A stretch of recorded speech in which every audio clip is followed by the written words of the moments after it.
Maya Torres glanced at the clock hanging above the kitchen door. 7:30. Only 2.5 hours left until closing time, though it felt like she'd already worked a full day. Her feet throbbed inside her black non-slip shoes, the kind every server eventually buys after slipping one too many times on a wet kitchen floor. She grabbed a clean rag from the service station and headed toward table 12, where a family of 4 had just left. Breadcrumbs scattered across the white tablecloth. A child's cup lay on its side, creating a small puddle of lemonade that was slowly dripping onto the carpet. Maya sighed quietly and got to work.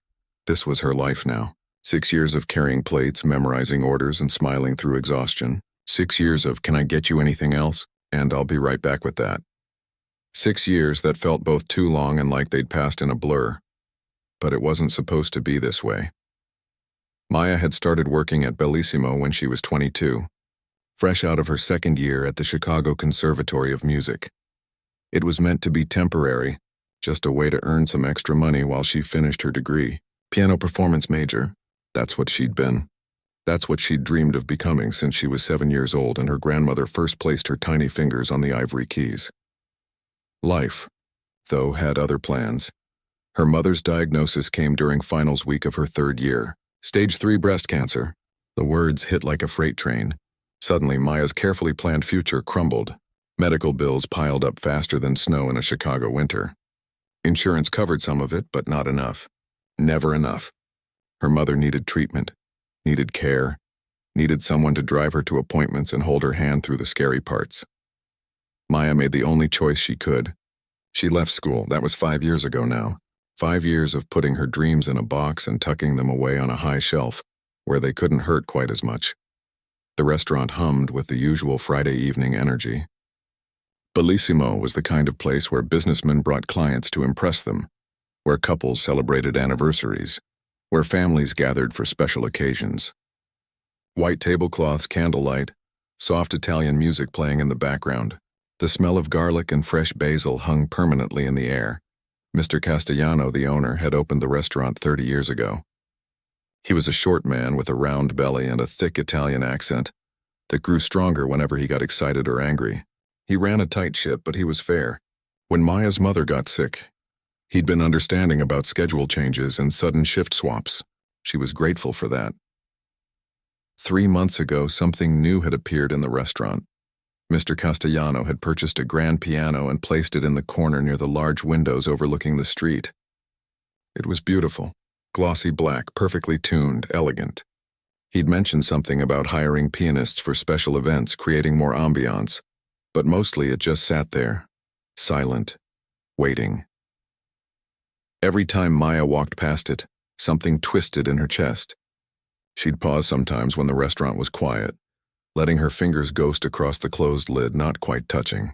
It felt like torture and comfort at the same time, a reminder of everything she'd lost and everything she'd once been.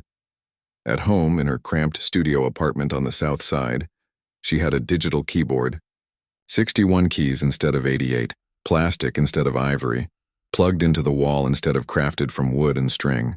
But it was hers. Late at night after her shifts, she'd put on headphones and play Chopin, Debussy, Rachmaninoff, the pieces she'd learned at the conservatory. The pieces that still lived in her fingers even if they no longer lived in her life. Nobody at the restaurant knew. Well, Mr. Castellano knew she'd gone to music school. It had come up once during her interview, but he'd never heard her play. None of the other servers knew. It wasn't something she talked about. It felt too much like explaining a breakup with someone you still loved. "Maya, table 7 needs a refill on water," called out Tommy, one of the other servers. He was 19, working his way through community college, always moving at what seemed like half speed. "Got it," Maya called back. Grabbing a pitcher from the service station, she made her rounds, checking on her tables, bringing extra bread to table 4, boxing up leftovers for table 9. The rhythm of it was automatic now. She could do it without thinking, which was both a blessing and a curse. It left too much room in her mind for other thoughts to creep in. Her mother was doing better now, thank God. The treatment had worked. 2 years in remission. But the debt remained. Mountains of it. Maya sent money home every month, chipping away at it bit by bit. At this rate, she'd be 40 before it was paid off. 40 before she could even think about going back to school, 40 before she could think about her own dreams again. Sometimes she wondered if she'd even remember how to do it by then. Not playing. Her fingers would always remember that. But performing, being on stage, sharing music with an audience instead of just her bedroom walls, that required a different kind of courage, one that felt further away with each passing year. "Excuse me, miss." Maya turned to find the hostess, Angela, standing beside her. "There's a couple being seated in your section. Table 15 by the piano." Maya nodded and grabbed 2 menus. Table 15 was a good table, quiet corner, nice view. Usually decent tippers, too. She approached with her professional smile firmly in place. The couple appeared to be in their mid to late 60s. The man wore a crisp navy suit, silver hair perfectly combed. The woman was elegant in a way that seemed effortless.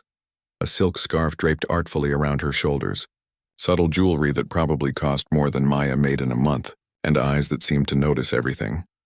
"Good evening, welcome to Bellissimo," Maya said warmly.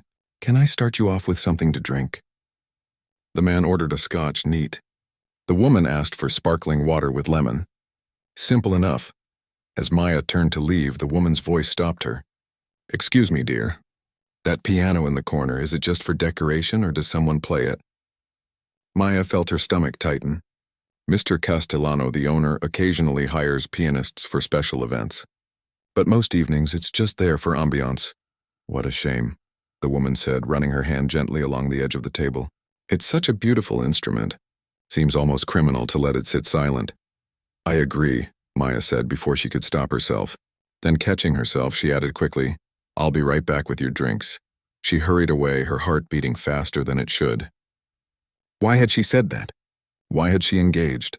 It was easier to just stay invisible, to not think about the piano, to not think about what it represented. But as she poured the scotch and prepared the sparkling water, she couldn't help but glance back at table 15. The woman was looking at the piano with the kind of expression Maya recognized. It was the look of someone who understood music, who heard its absence as loudly as its presence. Maya shook her head and loaded the drinks onto her tray. It didn't matter. They were just customers. They'd eat their meal, pay their bill, and leave. And she'd finish her shift, go home, and play her keyboard in the dark. That's how it always went. That's how it always would go. Or so she thought. Maya returned to table 15 with the drinks balanced carefully on her tray. The scotch for the gentleman, sparkling water with lemon for the woman. She set them down with practiced precision, the kind that comes from doing something thousands of times. "Are you ready to order, or do you need a few more minutes?" Maya asked, pulling out her notepad. The man glanced at the menu one more time. "I'll have the osso buco, please." "Excellent choice," Maya said, writing it down. "And for you, ma'am?" The woman smiled up at her. "The risotto with wild mushrooms, please." She paused, then added, "And forgive me for asking, but what's your name, dear?" "Maya," she answered, slightly caught off guard. Most customers didn't ask. "Maya. That's lovely." The woman extended her hand across the table. "I'm Eleanor Whitmore, and this is my husband, Thomas." Maya shook her hand, feeling suddenly formal and awkward. People didn't usually introduce themselves like this at restaurants. "Nice to meet you both. I'll get your order in right away." But Eleanor wasn't quite done. "Maya, when you agreed about the piano earlier, that it's a shame it sits silent, you said it like someone who understands music. Do you play?" There it was. The question Maya both longed for and dreaded. She could lie, deflect, change the subject. That would be easier. But something about Eleanor's genuine curiosity, the way she asked without any condescension or small talk pretense, made Maya pause. "I used to," Maya said carefully. "I studied piano at the Chicago Conservatory. But that was a while ago." Eleanor's eyes brightened. "The conservatory? That's quite impressive. What made you stop?" This was the part Maya hated. The explanation. The pity that inevitably followed. But she'd opened the door already. Life happened. Family stuff. I had to leave school. She expected the usual response, the sympathetic head tilt, the "I'm so sorry," the awkward silence that followed. But Eleanor just nodded thoughtfully, like Maya had said something worth considering rather than something to feel sorry about. "That must have been difficult," Eleanor said simply. "Do you still play at all?" "At home, yeah. I have a keyboard in my apartment. Nothing fancy, but it works. Maya shifted her weight from one foot to the other, aware that she was spending too much time at one table. I should get your order in. Can I get you anything else right now? No, thank you, dear. We're fine for now. Maya walked away, her mind spinning. Why had she told them that? She never talked about the conservatory with customers. She barely talked about it with friends. It felt too raw, too much like admitting failure. The dinner rush continued. Maya brought out appetizers, refilled drinks, cleared plates. Table 8 wanted their pasta less spicy. Table 4 needed another high chair for their toddler. Table 12 was celebrating a birthday, so she brought out dessert with a candle and got the other servers to help sing. Through it all, she kept catching glimpses of Table 15. Eleanor and Thomas ate slowly, talking quietly to each other. Every so often, Eleanor would glance toward the piano, then back at Maya. It made her nervous in a way she couldn't quite explain. Around 8:30, Maya brought out their entrees. The osso buco looked perfect, braised until the meat fell off the bone. The risotto was creamy and fragrant, topped with freshly shaved parmesan. This looks wonderful, Thomas said, his first real words of the evening beyond his drink order. Enjoy, Maya said, turning to leave. Maya, wait. Eleanor's voice was gentle but firm. Would you mind sitting with us for just a moment? Just 30 seconds. I promise we won't keep you from your work. Maya glanced around. Her other tables were fine for the moment. Mr. Castellano was in the back office. Still, this was unusual. Servers didn't sit with customers. I really shouldn't. Please, Eleanor said. I have a question and I think you're the only one who can answer it. Against her better judgment, Maya pulled out the third chair at the table and perched on the edge of it. Ready to jump up if needed, Eleanor leaned forward slightly. That piano has been sitting there all evening. Beautiful instrument, perfectly tuned from what I can see, and you've walked past it at least a dozen times, and each time you look at it like it's an old friend you're not quite ready to talk to yet. She paused. Would you play something for us tonight? After your shift or during a break. Just one piece, something simple. Maya's heart started pounding. I don't think Mr. Castellano would. What if we asked him? Thomas spoke up. What if we specifically requested it as part of our dining experience? I haven't performed for anyone in 5 years, Maya said, the words tumbling out. I play alone in my apartment with headphones. That's completely different from playing in front of people. I understand, Eleanor said. Believe me, I do. But here's the thing about music. It's not meant to live inside headphones. It's meant to be shared. Even just once in a while. Maya shook her head. You don't understand. I'm not that person anymore. I'm not a musician. I'm a waitress who used to study music. There's a difference. Is there? Eleanor asked softly. Because from where I'm sitting, you're a musician who happens to be working as a waitress. Those are two different things entirely. Maya felt something crack inside her chest like ice that had been frozen for too long. She blinked rapidly, refusing to cry in the middle of the restaurant. I should get back to work, she managed to say, standing up. Of course, Eleanor said. But think about it. We'll be here for another hour at least. Just one song. Something you love. Something that makes you remember why you started playing in the first place. Maya nodded, not trusting herself to speak, and walked away quickly. She went straight to the service station and busied herself wiping down menus that didn't need wiping. Organizing silverware that was already organized. Anything to keep her hands busy and her mind from racing, but it was no use. Eleanor's words kept echoing in her head. A musician who happens to be working as a waitress. Was that true? Or was it just a nice thing to say? The kind of encouragement people gave when they didn't understand the reality of bills and responsibilities and dreams that didn't fit into real life anymore. Tommy passed by carrying a tray of dirty dishes. You okay? You look kind of pale. I'm fine, Maya lied. Just tired. The evening continued. Maya served meals, cleared tables, smiled at customers. But part of her mind was somewhere else entirely. Sitting at a piano bench in a practice room at the conservatory, working through a particularly difficult passage of Chopin's Nocturne in E-flat major. She could almost feel the keys under her fingers, could almost hear the way the notes resonated in that small room with its excellent acoustics. She remembered her teacher, Professor Chen, an elderly woman who'd trained at Juilliard and had hands that still moved like water despite her arthritis. Music is not a luxury, Maya, she used to say. It's a necessity. For you, for me, for everyone who hears it. Don't ever forget that, but Maya had forgotten. Or maybe she'd chosen to forget because remembering hurt too much. Around 9:15, Maya noticed Eleanor and Thomas finishing their meal. They'd eaten slowly, savoring everything, the way people did when they weren't in a hurry to be anywhere else. Thomas paid the bill, leaving a generous tip, Maya noticed, but they didn't get up to leave. Instead, Eleanor caught Maya's eye across the restaurant and raised her eyebrows slightly. A question, an invitation, a challenge maybe. Maya's hands started trembling. She wiped them on her apron, took a deep breath, and made a decision that terrified her. She walked over to Mr. Castellano's office and knocked on the door. "Come in," his gruff voice called out. Maya opened the door. He was sitting at his desk going through receipts, his reading glasses perched on his nose. "Mr. Castellano," Maya said, her voice steadier than she felt. "The couple at table 15 would like to make an unusual request." Mr. Castellano looked up from his receipts, his reading glasses sliding down his nose. "An unusual request? What do they want, a marriage proposal with fireworks?" Maya almost smiled despite her nerves. "They want someone to play the piano. They're asking if I could play something for them." He stared at her for a long moment. You play piano? I told you when you hired me. I studied at the conservatory. You mentioned music school, yes, but..." He waved his hand vaguely. "I thought maybe you played a little. Like how people say they play guitar but only know 3 chords. He took off his glasses and rubbed his eyes.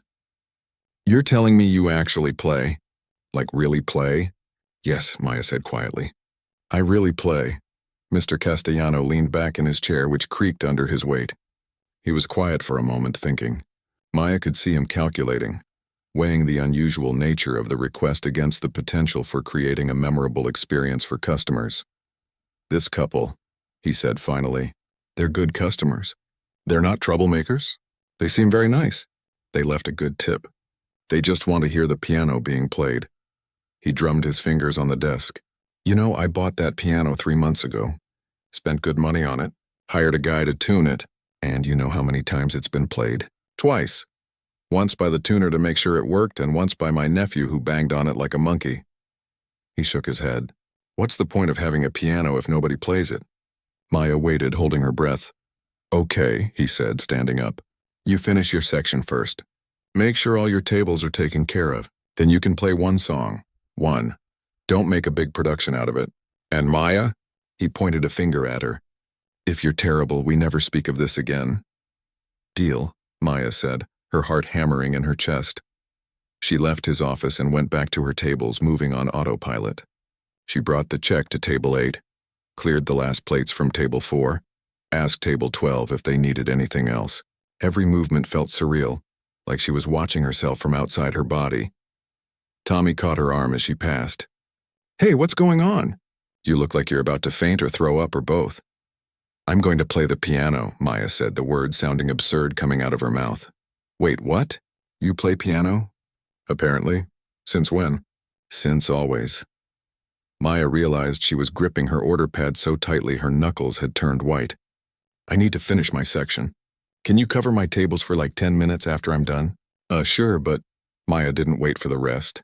She moved through her remaining tasks with focused intensity. Clear table 15. Check on table 9 one last time. Make sure everyone had what they needed. Her hands were shaking so badly she almost dropped a water pitcher. By 9:45, her section was done. The restaurant had thinned out a bit, but there were still maybe 30 people scattered across the dining room.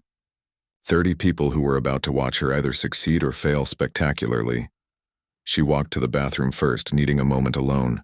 Under the harsh fluorescent lights, she stared at herself in the mirror. She looked tired. There were dark circles under her eyes. Her hair was coming loose from its ponytail. She was wearing a white button-down, shirt with a small grease stain near the hem, and black pants that had seen better days. This was not how she'd imagined her return to performing would look at the conservatory. Performances meant concert dress, stage makeup, hair professionally styled. It meant weeks of preparation, rehearsal time, perfect lighting. It meant feeling ready. She didn't feel ready. But Eleanor's words came back to her. A musician who happens to be working as a waitress.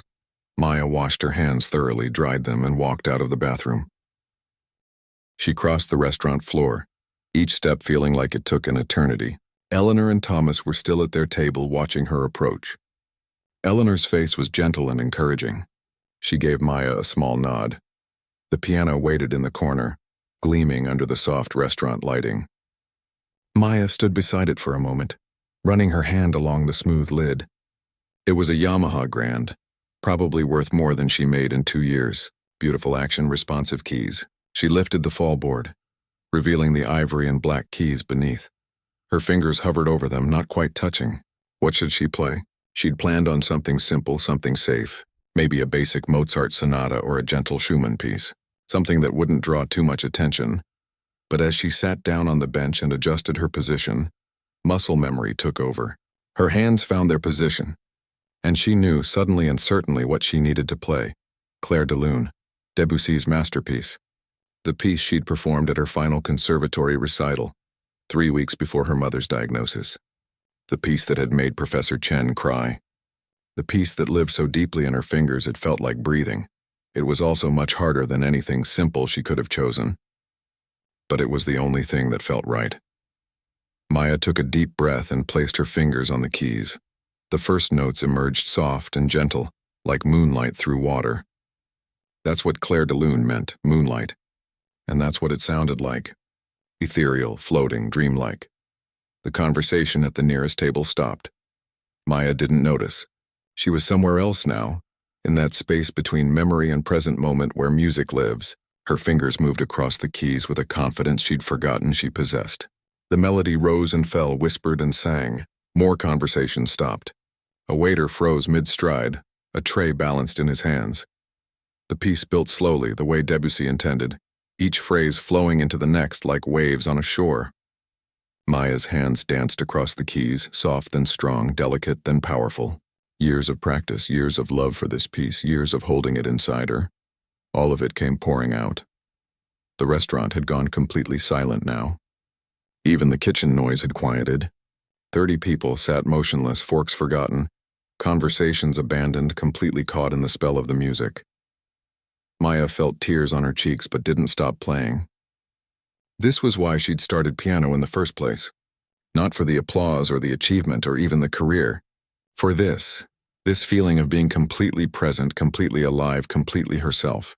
For the way music could take the complicated mess of human emotion and turn it into something beautiful and true. The piece moved toward its climax, the cascading arpeggios that sounded like light dancing on water. Her fingers flew across the keys with precision and passion. This was the hardest part, the part that required years of training to execute properly. And her fingers remembered. They remembered everything.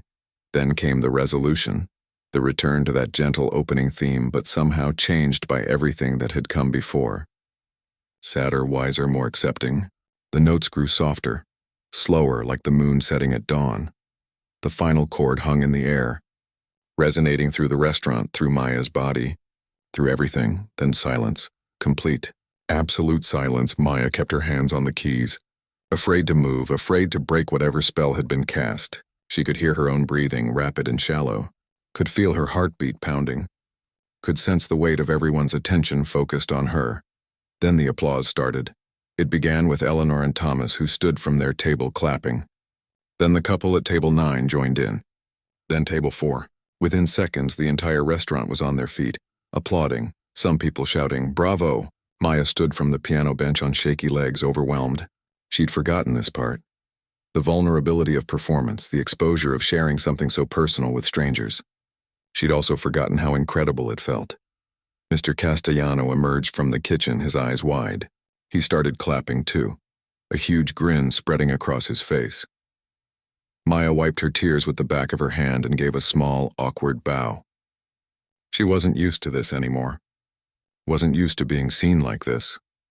Eleanor was making her way across the restaurant toward her, and Maya suddenly realized that this moment, whatever it was, wasn't quite over yet. Eleanor reached Maya first, and to Maya's surprise, there were tears streaming down the older woman's face. Not sad tears, something else. Something that looked like joy mixed with recognition. "My dear girl," Eleanor said, her voice thick with emotion. "Do you have any idea what you just did?" Maya shook her head, still trying to catch her breath. I played." "That's all?" No, Eleanor said firmly. That was not just playing, that was artistry. That was the kind of performance that reminds people why music matters. She reached out and took both of Maya's hands in hers. How long did you say it's been since you performed? 5 years. Well, 5 years since I performed for anyone. I play at home, but 5 years, Eleanor repeated, shaking her head in disbelief. And you play like that after 5 years away from performance? She glanced back at Thomas, who had joined them. Did you hear that, Thomas? 5 years. Thomas nodded, his expression serious. Remarkable. The technique is there, obviously, but it's more than that. There's real feeling in your playing. Real understanding of the music. Maya felt uncomfortable with the praise. It was too much, too overwhelming. Thank you, but I'm really rusty. There were parts where I could have been cleaner, and my dynamics in the middle section were… Stop, Eleanor said gently but firmly.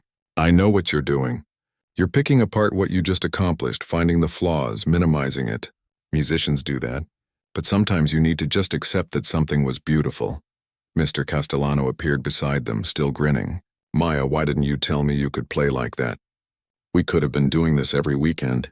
Do you know how many customers would come just to hear live piano music? Before Maya could respond, one of the customers from table 9 approached. Excuse me, that was absolutely lovely. Do you take requests? Could you play something else? Oh, I don't think… Maya started. But other customers were approaching now, all wanting to talk to her, to thank her, to request songs. It was overwhelming in a way Maya hadn't experienced in years. She'd forgotten what this felt like. The attention, the appreciation, the way people wanted to connect after hearing live music. Eleanor gently steered Maya away from the growing crowd, back toward table 15. Sit down for a moment. You look like you might fall over. Maya sank into a chair gratefully. Her legs felt like jelly. Her hands were still trembling from the adrenaline. Thomas poured her a glass of water from the pitcher on the table. Drink this. It helps. Maya drank, the cool water steadying her. I don't understand what just happened. You remembered who you are, Eleanor said simply. That's what happened. There was something in Eleanor's tone that made Maya look up. You say that like you know from experience, Eleanor smiled. I do, actually. I haven't been entirely honest with you, Maya. Or rather, I haven't told you the whole truth about who I am. She paused. My full name is Eleanor Whitmore. I'm the artistic director of the Chicago Chamber Music Society. The words took a moment to register. When they did, Maya felt the blood drain from her face. The Chicago Chamber Music Society was one of the most prestigious classical music organizations in the city. They hosted internationally renowned musicians. They had programs at Symphony Center. They were way out of Maya's league. You're what? I've been in the classical music world for 40 years, Eleanor continued. I've heard thousands of performances. I've worked with some of the best musicians in the world. And I'm telling you, what you just did, that performance was exceptional. Not just good, exceptional. Maya couldn't process this. But you came in as regular customers. You didn't say anything about, we were regular customers, Thomas interjected. We come here once a month. The food is excellent. Tonight just happened to be one of those rare evenings where something extraordinary happened completely by accident. Eleanor leaned forward. Maya, I need to ask you something, and I need you to be completely honest with me. Why aren't you performing professionally? And there it was. The question Maya had been asking herself for 5 years. The question that hurt more than any other because she knew the answer and hated it. I told you. I had to leave school. Family circumstances. Yes, but that was 5 years ago. What's stopping you now? Maya laughed, but it came out bitter. What's stopping me? Money, for one thing. I'm still paying off my mother's medical bills. I'm working double shifts some weeks just to stay on top of it. The conservatory costs almost $50,000 a year. I can't afford to go back. What if money wasn't an issue? Eleanor asked. But it is an issue. That's the reality. What if it wasn't? Eleanor persisted. What if there was a way to finish your degree, to get the training you need without the financial burden? Maya felt something flutter in her chest. Hope, dangerous and painful. Programs like that don't exist for people like me. I looked into it. I researched every scholarship, every grant, every possible option. I'm too old for most of them now, and the ones I do qualify for are so competitive that thousands of people apply for maybe 10 spots. Eleanor exchanged a look with Thomas. He nodded slightly and she turned back to Maya. The Chamber Music Society has an emerging artists program, Eleanor said carefully. It's designed for exactly this kind of situation. Talented musicians who had to interrupt their training for legitimate reasons. The program includes a full scholarship, one-on-one mentorship with established musicians, and performance opportunities throughout the year. Maya's heart was pounding so hard she could hear it in her ears. I've heard of that program. It's incredibly competitive. It is, Eleanor agreed. We typically get about 300 applications for 5 spots. Right? So I'm offering you an audition, Eleanor said. Not a guarantee, but an audition. A real chance to show what you can do in a formal setting, in front of the selection committee. If you're as good in an audition as you were tonight, and I believe you will be, you have a very real shot at being selected. Maya couldn't breathe. This wasn't real. Things like this didn't happen. Not to people like her. Not to waitresses with student debt and faded dreams. I don't understand, she managed. Why would you do this? You don't know me. You heard me play one piece. One piece is all I needed to hear, Eleanor said. Maya, I've been doing this for 4 decades. I know talent when I hear it. More than that, I know passion. I know what it sounds like when someone plays because they have to, because music is as essential to them as breathing. That's what I heard tonight, Thomas spoke up. Eleanor has discovered some incredible musicians over the years. 3 of them are now playing with major symphony orchestras. 2 are internationally touring soloists. She has an eye, or rather an ear, for this. And more than that, Eleanor continued, I know what it's like to have your path interrupted. I had to stop playing professionally for 6 years when my children were young, 6 years away from the stage. And when I came back, people like me, people who believed in me, made it possible. This is me paying that forward.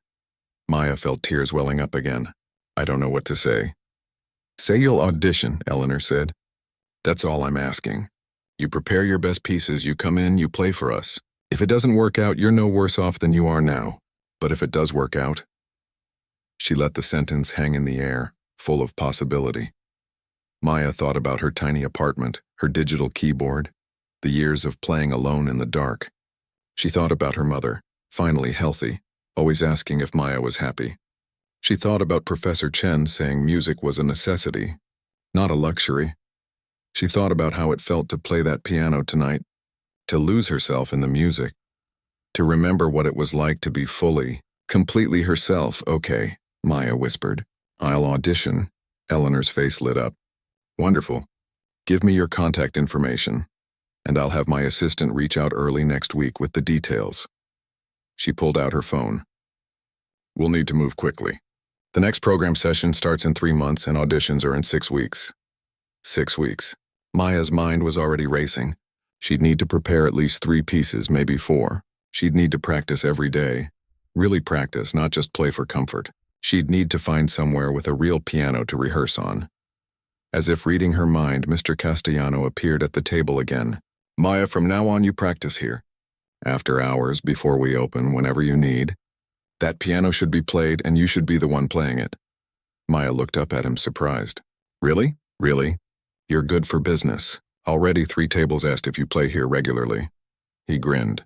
Besides, I like knowing that one of my employees is secretly a musical genius. Makes me feel fancy. Maya couldn't help but laugh, even through her tears. Everything was happening so fast. An hour ago, she'd been just a waitress getting through another Friday night shift. Now she was talking about auditions and programs and possibilities she'd thought were gone forever. Eleanor stood, and Thomas followed. We should let you get back to your evening. But Maya, thank you. Thank you for being brave enough to play tonight. You gave everyone in this restaurant a gift, whether they realize it or not. After they left, Maya sat alone at table 15 for a few minutes, trying to process everything. Tommy came over and sat down across from her. So, he said, I heard some of what happened. You're like actually really good at piano? Maya nodded, still dazed. That's wild. Why are you working here? It was an innocent question, but it hit different now. Why was she working here? For money, yes. To pay bills, yes. But also because somewhere along the way, she'd accepted that this was her life now. She'd stopped believing that anything else was possible. Maybe she'd been wrong about that. 3 months later, Maya stood backstage at Symphony Center and everything felt surreal. She could hear the murmur of the audience through the heavy curtains. Hundreds of people out there, maybe 1,000, all dressed in their finest, all there to hear the Chicago Chamber Music Society's winter showcase. All there to hear musicians far more experienced and accomplished than her. And yet somehow she was one of them now. The audition had been terrifying. 6 weeks of practice, every morning before her shift, every night after closing, every day off spent at Bellissimo with that beautiful Yamaha Grand. Mr. Castellano had been true to his word, giving her keys to the restaurant so she could come in whenever she needed. She'd practiced until her fingers ached. Debussy's Clair de Lune, of course. Chopin's Nocturne in C-sharp minor. Rachmaninoff's Prelude in G minor. Ambitious, maybe too ambitious. But it was the piece that had made her fall in love with piano in the first place. The day of the audition, she'd walked into the recital hall with her hands shaking so badly she could barely hold her bag. 5 other musicians were auditioning. All of them looked confident, prepared, like they belonged there. Maya had felt like an imposter in her borrowed dress, carrying sheet music with coffee stains on the corners. But then she'd sat at the piano, and the moment her fingers touched the keys, something had clicked into place. This was where she belonged. Not in spite of the 5 years away, but maybe because of them. Those years had taught her something about music she'd never understood as a student, that it wasn't just about technical perfection. It was about having something to say, some experience to share, some truth to express. She'd played all 3 pieces without stopping, losing herself completely in the music. When she finished, there was silence in the room. Then Eleanor, sitting in the front row with 4 other committee members, had smiled. Just a small smile, but it had said everything. 2 weeks later, the acceptance letter came. Maya had read it 3 times before it felt real. Full scholarship to complete her degree.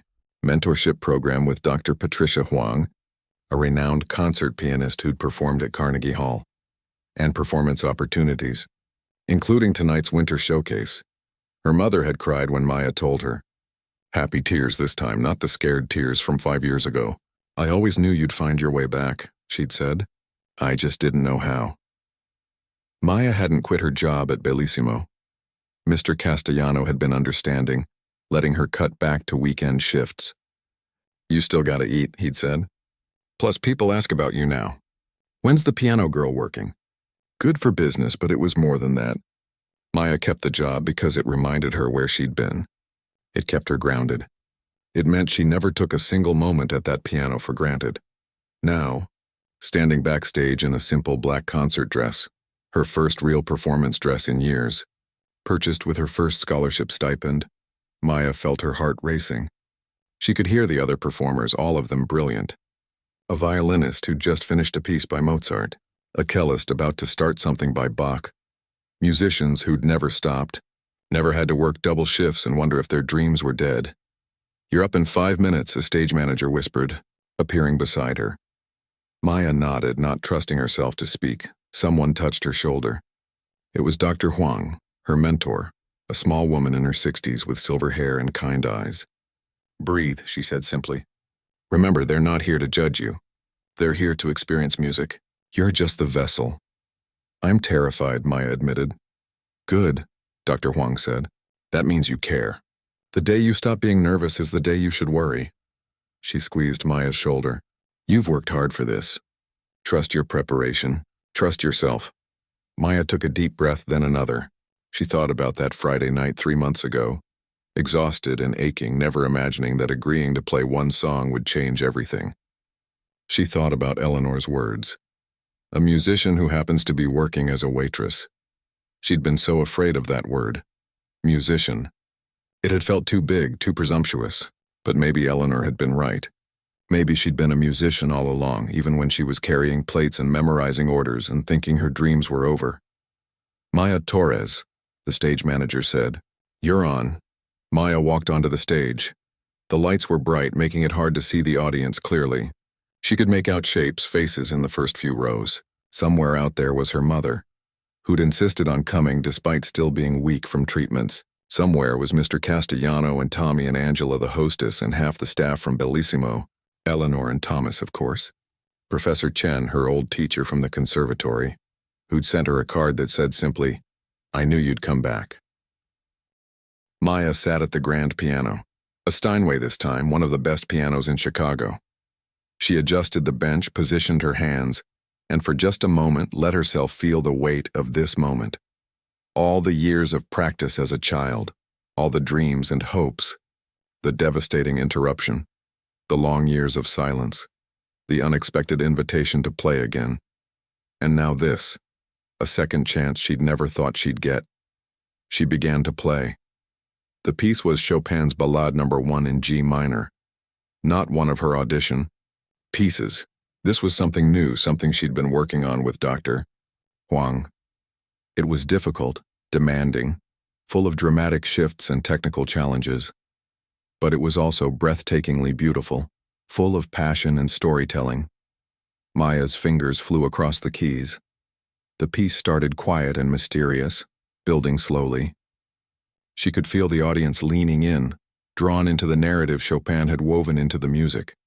The first dramatic section arrived, powerful and intense, and Maya played it with everything she had. This was different from playing at Bellissimo. This was what she'd trained for, what she'd dreamed about since she was 7 years old. This was her voice finally, fully expressed. The piece continued through its various sections, tender moments, explosive passages, the famous octave runs that made her hands stretch to their limit. Every note felt important. Every phrase mattered. And then came the coda, the final section that rushes toward the conclusion with relentless intensity. Maya's hands moved faster, the notes cascading, building to that final triumphant chord. The last note resonated through the hall. Silence. Then the audience erupted. People rose to their feet. The applause was thunderous, overwhelming. Maya stood from the bench, her legs shaky, and took a bow. The lights made it hard to see, but she could hear individual voices now, people calling brava and whistling. She bowed again, tears streaming down her face, not bothering to hide them. This was joy, pure and uncomplicated. This was validation for every sacrifice, every difficult choice, every moment she doubted herself. As she walked off stage, Eleanor was waiting in the wings, beaming. "Welcome back," she said, pulling Maya into a hug. "Welcome home." Later, at the reception, people crowded around Maya. Other musicians congratulated her. Audience members wanted to talk about the performance. A reviewer from the Chicago Tribune asked for an interview. It was overwhelming in the best possible way. But the moment that mattered most was when her mother found her, moving slowly through the crowd, still wearing her headscarf. She didn't say anything at first, just held Maya's hands and looked at her with an expression that said everything words couldn't. "Mom," Maya started. "I'm sorry it took so long." "Don't," her mother interrupted. "Don't apologize for taking care of me. Don't apologize for doing what you had to do.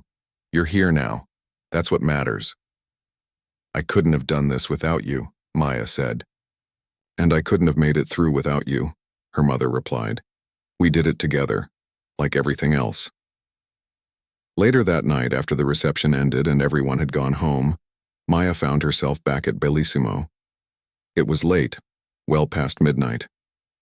The restaurant was closed, dark except for the security lights, but Mr. Castellano had given her keys and she wanted to sit at that piano one more time. The piano where everything had started. She didn't turn on all the lights, just the small lamp by the piano. She sat at the bench in her concert dress and looked at the keys gleaming in the dim light. Then she played, not Chopin or Debussy or Rachmaninoff. She played a simple melody she'd learned as a child, one her grandmother had taught her. Nothing fancy, nothing impressive. Just music for the sake of music. And as she played, Maya realized something. The journey hadn't been about getting back to where she'd been 5 years ago. It had been about becoming someone new. Someone who understood both the price of dreams and their value. Someone who knew what it meant to lose everything and rebuild. Someone who could play with both technical skill and hard-earned wisdom. She'd started as a waitress who used to play piano. She'd become a musician who happened to wait tables. And now she was simply herself. All of her experiences, all of her struggles, all of her hope wrapped up in the simple act of making music. The tune ended, and Maya sat in the quiet restaurant, smiling. Tomorrow she'd go back to class. Next weekend she'd work a shift. Next month there'd be another performance, but tonight, right now, she was exactly where she needed to be. Playing piano. Finally, home.